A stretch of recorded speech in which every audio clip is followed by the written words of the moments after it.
Magandang hapon po sa lahat ng aming mga taga-subaybay. Narito kami umuli upang magbahagi sa inyo ng pinakabagong ulat tungkol sa implementasyon ng Social Amelioration Program at ibang mga programa ng DSWD. Ngayong hapon, makakasama po natin si DSWD Secretary Ronnie Bautista upang magbahagi ng pinakabagong ulat hinggil dito. Magandang hapon po, Secretary.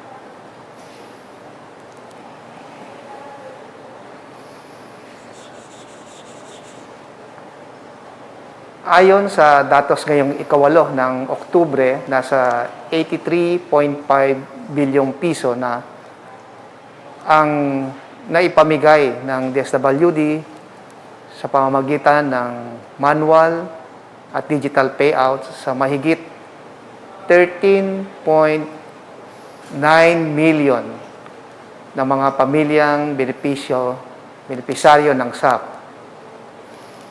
Kabilang dito ang mahigit 1.3 million na benepisaryo ng 4Ps, higit 6 million low-income non-4Ps na mga pamilya, halos 3.3 million na mga waitlisted, low-income non-4Ps na mga pamilya sa buong bansa, at mahigit 1.8 million na mga waitlisted na mga pamilya mula sa mga ECQ areas.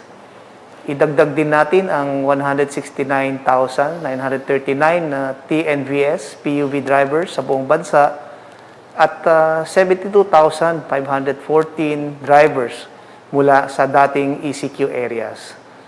Samantala, nakapamahagi na rin ang ahensya ng pinansyal na tulong sa ilalim ng Assistance to Individuals in Crisis Situation o AICS sa higit 450,000 na mga kliyente na nagkakahalaga ng higit 2 bilyong piso.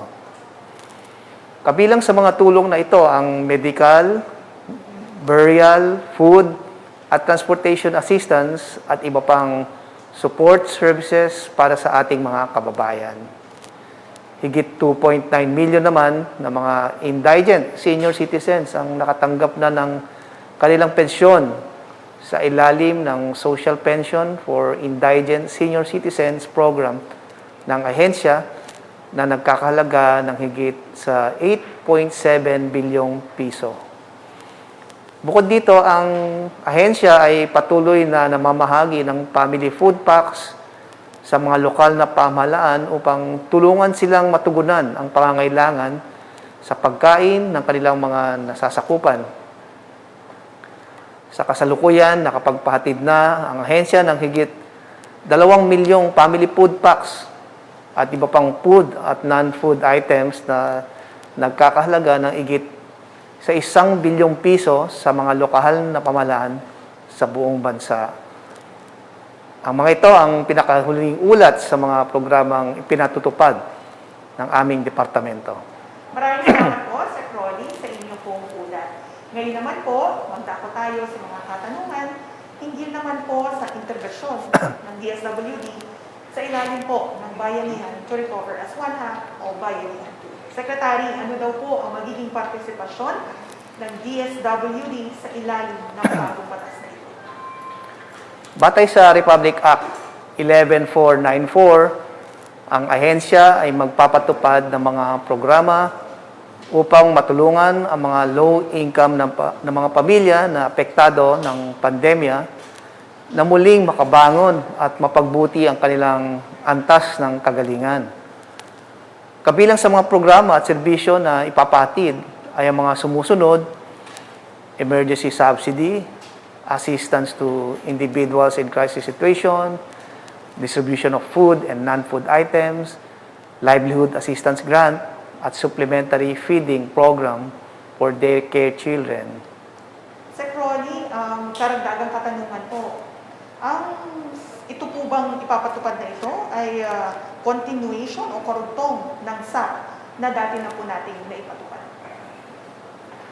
Ang mga tulong na ipapatupad sa ilalim ng Bayanihan 2 ay hindi po Social Amelioration Program.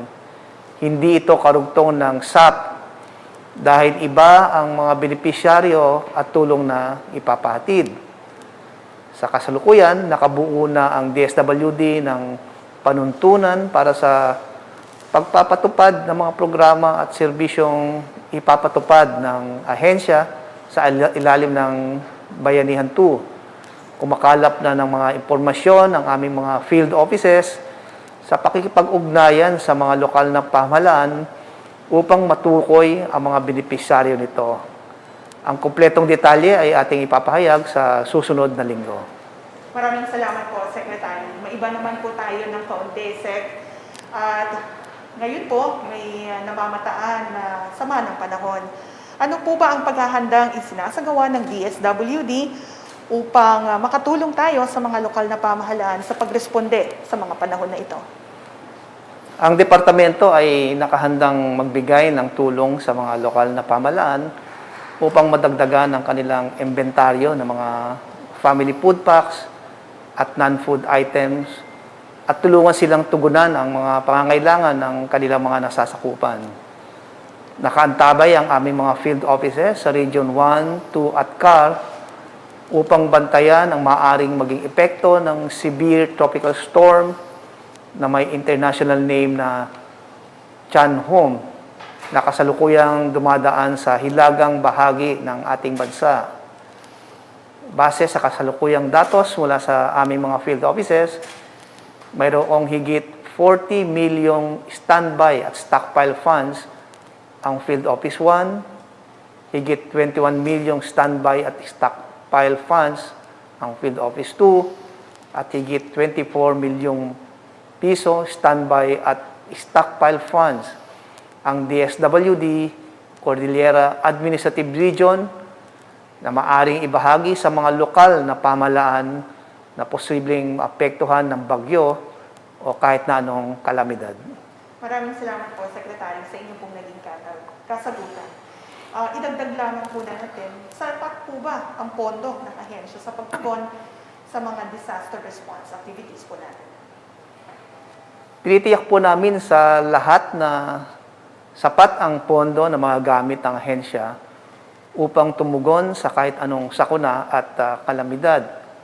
Sa kasalukuyan ay may higit 545 milyong standby funds ang ahensya. Mayroon din itong stockpiles na higit sa 230,000 family food packs, iba pang food items na nagkakahalaga ng higit sa 220 milyong piso, at non-food items na nagkakahalaga ng higit 380 milyong piso. So, masasabi natin na sapat ang ating pondo para matugunan natin ang anumang kalamidad o disaster. Maraming salamat po, Secretary. Maraming salamat po sa mga naging initial na impormasyon na inyo pong ibinahagi hinggil sa mga activities na isasagawa ng ating ahensya batay sa nakasaad na rin na mandato natin under the Bayanihan 2. Gayon din po sa mga iniulat nyo na paghahanda ng DSWD para sa pagtugon sa anumang pong sakuna o kalamidad. Bago po tayo magtapos, Secretary, meron po ba kayong panguling mensahe? Salamat sa iyo, Director Irene. Sa linggong ito, inaalala natin ang ating mga nakakatatanda para sa kanilang naging mahalagang ambag sa nation building. Bagamat walang taunang selebrasyon ngayon dulot ng COVID-19, tayo ay nagbibigay pugay sa kanilang determinasyon at pagpupursigi upang mailatag ang magandang kinabukasan para sa mga susunod na henerasyon. Kaya naman sa ating mga minamahal na lolo at lola, Happy Elderly Filipino Week.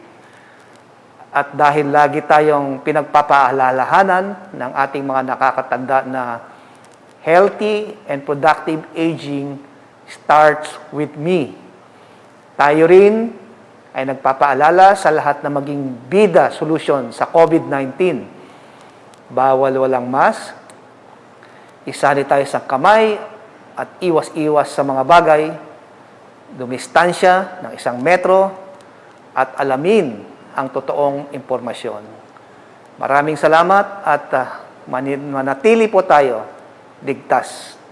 Maraming salamat po, Sec. Rolly. At dito na po nagtatapos ang ating programa sa hapong po ito. Nagpapasalamat kami sa PCOO, RTVM, DTV4 at Philippine Broadcasting Service para po sa pagsasaging papawid ng aming virtual presser ngayong hapon po ito. Ako po sa Amy Dumlao. Magandang hapon sa ating lahat.